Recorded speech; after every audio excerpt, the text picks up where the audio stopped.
This is the terrifying story of Amelia the doll. There was this woman who was living in this 100-year-old house. And as beautiful as the house was, there was this very dark energy coming from it, and she thought it was caused by the doll that she bought. The doll was named Amelia, and she was made in 1994. And what's incredibly creepy is that when the woman first bought the doll, her eyes were blue. And everything was fine for years, but one day the doll's eyes turned this bright green. It basically just happened overnight without any explanation. And that is when weird things started happening in the house. She got woken up every night by a crying baby, and she'd walk around the house and wouldn't be able to find any source of the sound. She would also hear doors slamming and the floor creaking. It always sounded like someone was walking towards her bedroom. So she had some paranormal investigators come to her house, and they immediately found out that it was the doll causing all these problems. If you're ever walking and hear a sound behind you, look up, for it might be the Gashadokuru. The Gashadokuru are skeleton giants who walk around in the middle of the night. If they see a human, they will quietly walk up behind them, bite off their head, and drink their spraying blood. Soldiers that die on the field and people that die of starvation usually do not have their final rites read. In Japanese culture, that means that their soul cannot pass on and they're reborn as a hungry ghost.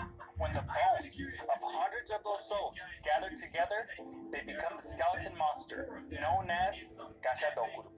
This is why you should never use a red crayon. This is about a creepypasta called The Crayons. A married couple who had just returned from their honeymoon decided to buy a house. And one day the husband was walking down the hall when he spotted a red crayon lying on the floor. Now the couple didn't have any children, so they wondered where this crayon had come from. The next day the husband came home from work to find another red crayon lying in the same spot. He was very puzzled and decided to ask his wife about it. She told him that every day since they first moved into the house, she had been finding red crayons when she was cleaning, and they were always lying in the same spot at the end of the hallway. So he tapped on the wall at the end of the hallway and heard a hollow sound. Curious, he began peeling off the wallpaper, and behind the wallpaper he found a pair of sliding doors. They were nailed shut, so he had to open them one by one, and then he opened the doors to reveal a small hidden room. Looking inside, they saw that the walls of the little space were covered in words scribbled in red crayon. Over and over were the words, "Mommy, I'm sorry, let me out." If you like Rapunzel, this video might not be for you. This is the true story of what the fairy tale is based off of, and a little bit of a warning, it's not pretty. Rapunzel is based off of a girl named Barbara who grew up in Italy in the 13th century. She was apparently so beautiful that her father locked her away in a tower so she could never have a relationship with a man. Though many men still found a way to try and court her, she turned all of them down, stating that she had a relationship with only God. She was a newfound Christian. Her dad, however, was a pagan and was not happy about her being a Christian. When her father found out, he pulled a sword on her and told her if he ever saw her praying again, she would regret it. Rapunzel, afraid for her life, prayed that there was a way she could escape her father. According to legend, a hole then opened in the side of her tower, giving her a chance to escape. Unfortunately, as she was escaping, her father found her and cut off her head. Think about that next time you watch Tangled. Like this video if you want more of these.